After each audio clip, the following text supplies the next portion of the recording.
Hello, fellow firearms enthusiasts.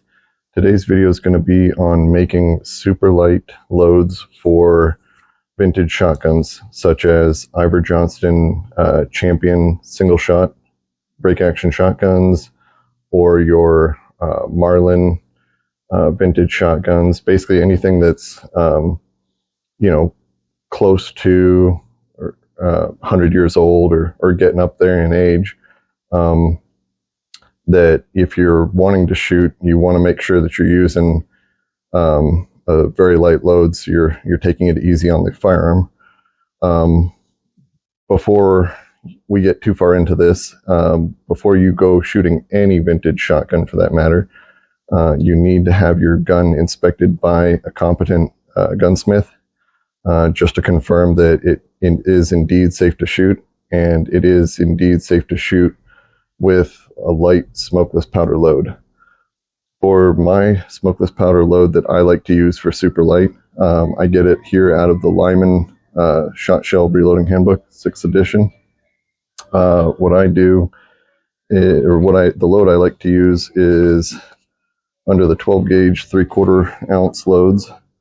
It's using red dot powder. It's a 17 grain charge using CCI 209 primers. A CB0175-12 wad. The velocity is 1,272 feet per second. But what I like about the Lyman Shot Shell Reloading Handbook is it gives you your pressure, PSI, your peak pressure, and I'm not really sure how they get that peak pressure.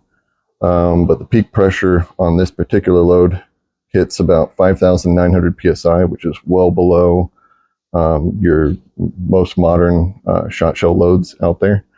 So it definitely takes it easy on vintage shotguns. So for this particular load too, it calls for Winchester plastic. So I'll be reloading these Winchester plastic AA hulls, HS.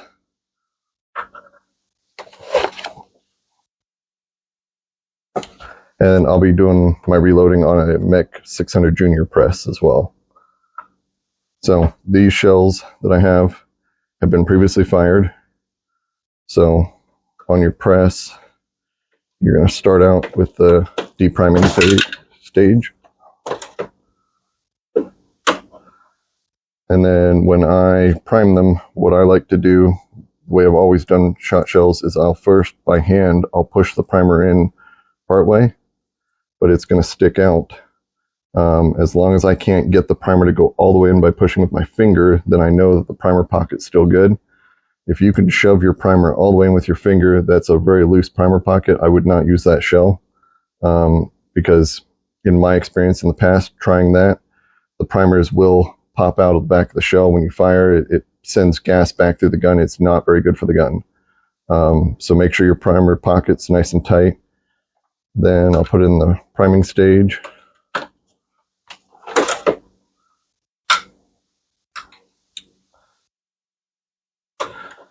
Then for the powder drop stage, with the Mech,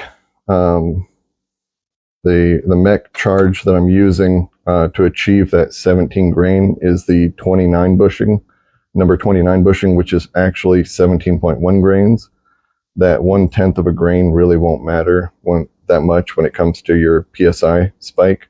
It's such a small percentage, it's not really going to increase that much.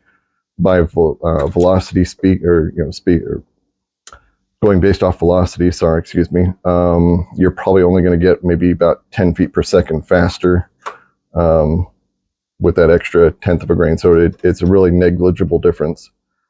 But after I drop the powder, I'm going to seat my wad, and these are those 3/4 ounce CB0175 Claybuster wads.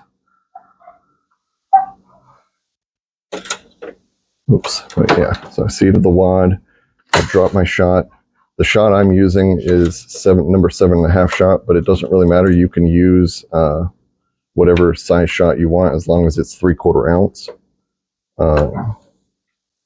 And if you're using the Mech 600 Junior press, you basically just select your charge bar, and for a 3/4 ounce charge bar, it's going to say 3/4 on the side, and that means 3/4 ounce. So if it says like 118 on the side, that would be 1 1/8 ounce.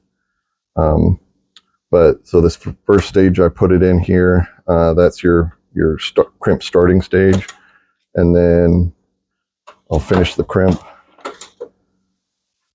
and then your shell will look basically like factory loaded new shell. So I'll go back through that a couple more times. So I'll deprime.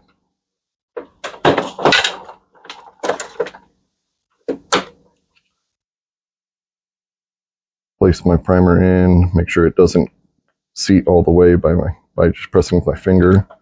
It doesn't, so then I'll put it in here. I'll seat my primer.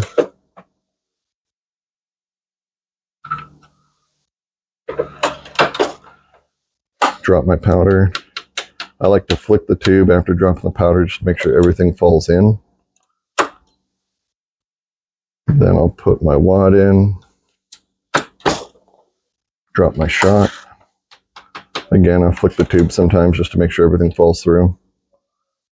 And then we'll start the crimp and finish the crimp.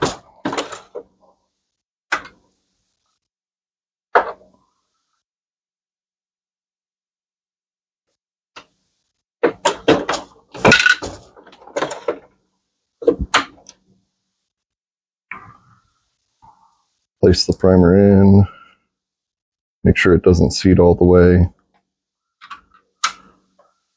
Then I'll seat it.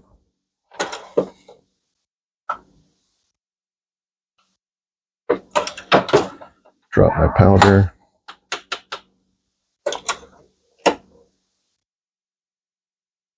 Put my wad in. Drop my shot.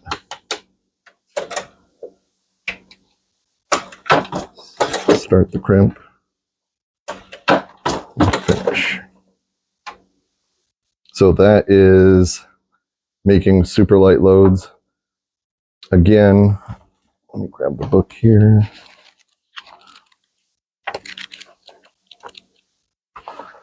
Again, this is using the Lyman Shot Shell Reloading Handbook, 6th edition.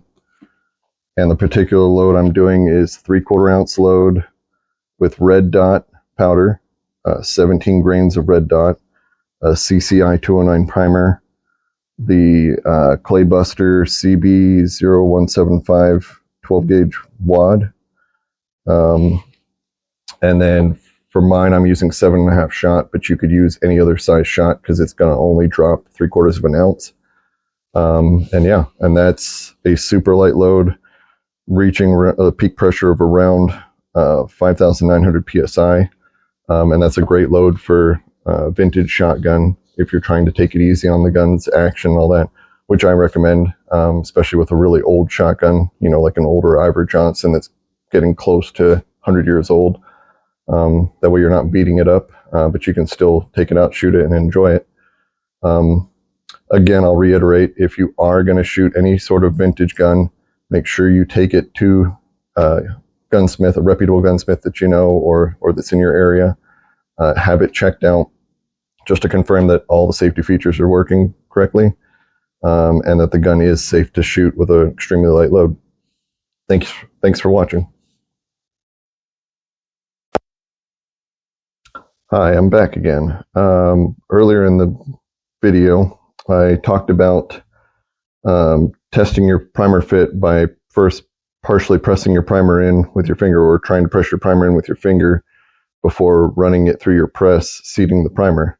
And I want to show you an example of a primer pocket that is way too loose and unsafe to keep using. So I've got an old estate shell here, and if I put my primer in there, I'll try to show this, I can push that primer all the way down with my thumb and seat it all the way. So that primer pocket's way too loose. I'm not going to use the shell anymore. So with this, because I know that is so loose that I can push it out with my finger, I'm not going to actually press down on my press, but I can use the primer punch on my press.